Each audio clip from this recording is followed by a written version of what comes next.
صرف انسان ہی کی کیا بات ہے، وہ جنات بھی امام حسین کی شہادت پر روئے ہیں۔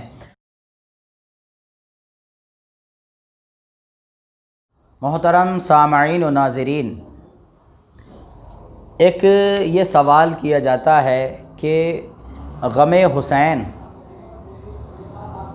منانا چاہیے یا نہیں، یا اس پر انسان کو رونا چاہیے یا نہیں۔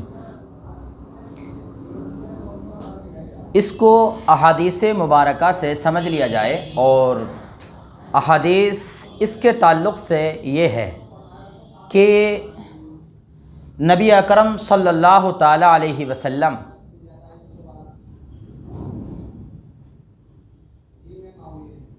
کہ یہاں پر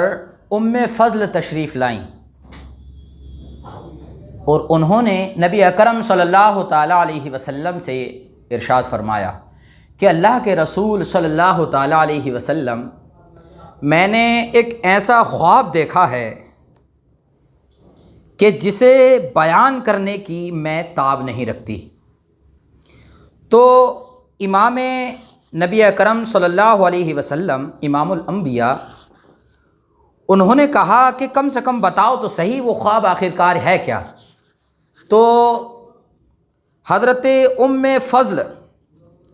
ارشاد فرماتی ہیں کہ بڑا سخت ہے اللہ کے رسول، میں اس کو بیان کرنے کی تاب نہیں رکھتی۔ اس بیان کو حضرت صدر اللہ فاضل فخر الاماثل مفتی سید نعیم الدین مراد آبادی کی کتاب سوانح کربلا، جو اہل سنت و جماعت کے درمیان سب سے مستند اور سب سے اچھی مانی جاتی ہے۔ تواریخ تو اوروں نے بھی لکھی ہے، لیکن حضرت کی جو کتاب ہے یہ اہل سنت کے یہاں اتھارٹی ہے، اور ایک مستند حوالے کے طور پر اس کتاب کو پیش کیا جاتا ہے۔ تو اس میں یہ ہے کہ حضرت ام فضل رضی اللہ تعالی عنہ نے کہا کہ اللہ کے رسول صلی اللہ علیہ وسلم، میں نے خواب دیکھا، تو اللہ کے رسول صلی اللہ علیہ وسلم نے ارشاد فرمایا بیان کیجئے۔ بولے بڑا سخت ہے، میں بیان نہیں کر سکتی۔ تو کہا کہ بیان تو کیجئے۔ کئی بار کہنے کے بعد آپ نے بیان کیا اور فرمایا کہ آپ کے جسم سے ایک ٹکڑا کاٹا گیا، اور کاٹنے کے بعد اس کو میری گود میں رکھ دیا گیا۔ تب اللہ کے رسول صلی اللہ علیہ وسلم نے اس کی ایک تعبیر بتائی، اور وہ تعبیر یہ تھی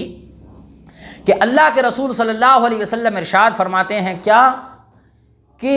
مبارک ہو فاطمہ کے یہاں بیٹا پیدا ہوگا، اور وہ سب سے پہلے آپ کی گود میں دیا جائے گا۔ اس خواب کی تعبیر کا مطلب یہ ہے، مطلب امام حسین نبی اکرم صلی اللہ علیہ وسلم کے جسم کا ایک ٹکڑا ہیں۔ اس حدیث سے یہ ثابت ہوتا ہے، یہ صرف خواب نہیں، سرکار نے جب اس بات کی تصدیق کر دی تو اب صرف یہ خواب نہیں بچا، بلکہ یہ حدیث ہو گئی، اور یہ حدیث حسن ہے۔ تب حضرت ام فضل کی جیسے ہی گود میں دیا گیا، بیٹا پیدا ہوا آپ کی بشارت عظمیٰ کے مطابق، اور جیسے ہی ام فضل کی گود میں دیا گیا، آپ نبی اکرم صلی اللہ علیہ وسلم کی بارگاہ میں پہنچتی ہیں، اور پہنچنے کے بعد ان کو دے دیتی ہیں،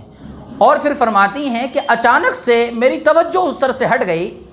اور پہلے میں نے دیکھا تھا کہ اللہ کے رسول پیار کر رہے ہیں، لیکن توجہ ہٹنے کے بعد جب دوسری بار میں نے نظر ڈالی تو میں نے دیکھا کہ اللہ کے رسول صلی اللہ علیہ وسلم رو رہے ہیں۔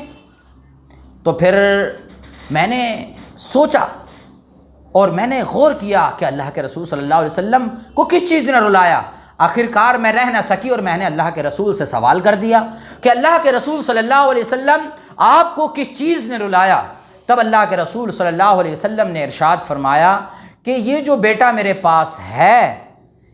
یہ میرا بیٹا ہے، اور ابھی جبرائیل میرے پاس آئے تھے، اور انہوں نے کہا تھا اے اللہ کے رسول، اے اللہ کے حبیب، جس بچے سے آپ پیار کر رہے ہیں یہ بچے کو تمہاری ہی امت کے افراد جو تمہارا ہی کلمہ پڑھتے ہوں گے 3 دن کے تپتے ہوئے صحرا میں آپ کے اس بچے کو شہید کر دیں گے، اور اس وادی کا نام ہے وادی کرب و بلا، یعنی پریشانی کی جگہ۔ اور فرمایا کہ وہ اس جگہ کی مٹی بھی مجھے لا کر دی ہے، اور اس کی یہ علامت اور پہچان بتائی ہے، مٹی یہ ہے، لیکن جس دن یہ مٹی سرخ ہو جائے گی سمجھ لو اس دن حضرت امام حسین علیہ السلام کی شہادت ہو جائے گی۔ تو اللہ کے رسول صلی اللہ علیہ وسلم امام حسین کی شہادت کی خبر سن کر بذریعہ جبرائیل اللہ کے رسول صلی اللہ علیہ وسلم رو رہے ہیں تو پتہ چلا کہ شہادت کی خبر سن کر رونا نبی اکرم صلی اللہ علیہ وسلم کی سنت ہے۔ اور دوسری حدیث یہ بھی ملتی ہے کہ نبی اکرم صلی اللہ علیہ وسلم کے صاحبزادے جن کو حضرت ابراہیم کہا جاتا ہے رضی اللہ تعالیٰ عنہ، تو حضرت ابراہیم علیہ السلام بھی کہہ سکتے ہیں، حضرت ابراہیم رضی اللہ تعالیٰ عنہ جب بچپن میں چھوٹے سے تھے تو امام حسین اور حضرت ابراہیم دونوں بچے نبی اکرم صلی اللہ علیہ وسلم کی آغوش میں کھیل رہے تھے۔ ہوا کیا، اتنے میں ہی جبرائیل آئے اور آنے کے بعد کہا اللہ کے رسول ایک دے دیں ایک لے لیں، مطلب ایک سے آپ پیار کریں، ایک آپ دے دیں ایک لے لیں، یعنی ایک سے اللہ پیار کرے گا ایک سے آپ پیار کریں، اس لیے ایک آپ قبول کر لیں اور ایک اللہ رب العزت کے لیے دے دیں۔ تب اللہ کے رسول صلی اللہ تعالیٰ علیہ وسلم نے حضرت ابراہیم کو اپنے زانوں سے اتارا اور اتارنے کے بعد یہ بات ثابت کر دی کہ آج میں نے اپنے حسین پر، اپنے بیٹے پر اپنا سگا بیٹا قربان کر دیا اور کل وادی کرب و بلا میں یہ بیٹا میری امت کے لیے قربان ہو جائے گا۔ تو سرکار نے اپنے نواسے، اپنے بیٹے، اپنے سگے بیٹے ابراہیم کو ہمارے لیے قربان کیا، آج ہمیں چاہیے کہ ہم ان کے لیے قربانیاں پیش کریں۔ اب اس پر یہ بات ہوتی ہے کہ نبی اکرم صلی اللہ علیہ وسلم کے صاحبزادے تیسرے دن انتقال فرما گئے، تب نبی اکرم صلی اللہ علیہ وسلم کی آنکھوں سے آنسو جاری ہوئے تو اللہ کے رسول نے فرمایا کہ یہ میں حسین کے لیے اپنا بیٹا دیا اور اسی وجہ سے آج میرا بیٹا فوت ہو گیا اور میں اس غم کے آنسو بہا رہا ہوں۔ تیسری حدیث یہ ملتی ہے کہ نبی اکرم صلی اللہ تعالیٰ علیہ وسلم حضرت ام سلمہ کے خواب میں آتے ہیں، امام بہقی نے اس کو نقل کیا اور فرماتی ہیں ام سلمہ کہ میں نے خواب دیکھا اس دن کہ میں دوپہر کے وقت میں سوئی ہوئی تھی، میں نے خواب دیکھا کہ اللہ کے رسول صلی اللہ تعالیٰ علیہ وسلم تشریف لائے ہیں اور آپ کے چہرے پر، آپ کی داڑھی پر، آپ کے جسم پر گرد و غبار ہے، آنکھ سے آنسو جاری ہیں اور ایک شیشی ہے اس میں خون ہے۔ فرماتی ہیں کہ میں نے پوچھا کہ اللہ کے رسول صلی اللہ علیہ وسلم آپ کی یہ حالت کیسے ہوئی؟ تو اللہ کے رسول صلی اللہ علیہ وسلم نے ارشاد فرمایا کہ اے ام سلمہ، میں ابھی کرب و بلا سے آ رہا ہوں، وہاں پر میرے بیٹے کو شہید کر دیا گیا، وہیں اس کی یہ دھول میرے جسم پر ہے اور وادی کرب و بلا میں شہید کیا گیا اور جو اس کے رفقا تھے وہاں وہ بھی شہید کیا گئے، ان سب لوگوں کا خون ہے۔ تو اس سے یہ پتہ لگتا ہے کہ حضرت نبی اکرم صلی اللہ علیہ وسلم بھی روئے ہیں اور ان واقعات کو لے کر مختلف اصحاب بھی روئے ہیں، یہ بھی احادیث ملتی ہے۔ حضرت سعید ابن خدری ہوں یا سعید مسیب ہوں، اس طرح کے بہت سے اصحاب یا تابعین بھی امام حسین کی شہادت کو یاد کر کے روئے ہیں۔ اور صرف انسان ہی کی کیا بات ہے، میں یہ مانتا ہوں جنات بھی امام حسین کی شہادت پر روئے ہیں۔ اس کی واضح دلیل کیا ہے؟ اس کی واضح دلیل ابو نعیم نے اپنی کتاب میں نقل کیا کہ جب نبی اکرم صلی اللہ علیہ وسلم کے نواسے حضرت امام حسین کی شہادت ہوئی تو جنات بھی حضرت امام حسین کی قبر پر جا کر روئے تھے اور انہوں نے اشعار پڑھے تھے، وہ یہ ہیں مسح النبی جبینہ فلہ بریق فی الخدود، مطلب یہ وہ شہزادہ ہے جس کو شہید کر دیا گیا اور جس کے سر کو نیزے پر گاڑ کر لے جایا جا رہا ہے، یہ وہ شہزادہ ہے کہ اس کے چہرے پر نبی اکرم صلی اللہ علیہ وسلم اپنے ہاتھ کو پھیرا کرتے تھے اور فرمایا یہی وہ نور ہے کہ اس کے چہرے پر اللہ کے رسول صلی اللہ علیہ وسلم کا نور موجود ہے۔ اور فرمایا ابواہ من علیا قریش جدہ خیر الجدود، اور ان کے باپ قریش کے سب سے بہترین شخص ہیں اور ان کے نانا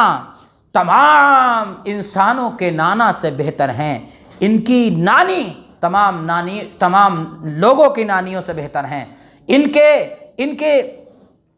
کے باپ تمام انسانوں سے بہتر ہیں، ان کے نانا تمام انبیاء سے بہتر ہیں۔ اور فرمایا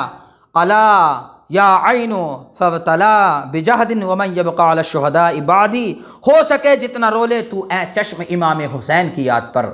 ہو سکے تو جتنا رو لے اے چشم تو امام حسین کی یاد پر، کون روئے گا پھر شہیدوں کو۔ یعنی انہیں بھی اس بات کا پتہ تھا کہ شہیدوں کو کون روئے گا۔ تو آج جو لوگ نہیں روتے، بیان کرنے کے باوجود بھی انہوں نہیں روتے، وہ شقی قلب ہیں، خارجی ہیں، نصبی ہیں۔ ارے امام حسین کے واقعات کو یاد کرنے کے بعد تو خود بخود رونا آ جاتا ہے۔ اور اگلا شعر یہ ہے، پاس علی رہتی تقودہم المنایا الی متجبر فی ملک العہدی، پاس ظالم کے کھینچ کر لائی ہے موت ان بے کسوں اور غریبوں کو۔ اس طرح کی بات کہہ کر روئے ہیں، جنات بھی روئے ہیں اور انسان بھی روئے ہیں۔ آج ہم ان کے واقعات کو یاد کرتے ہیں اور روتے ہیں۔ اللہ تبارک و تعالی ہماری اس سعی جمیلہ کو قبول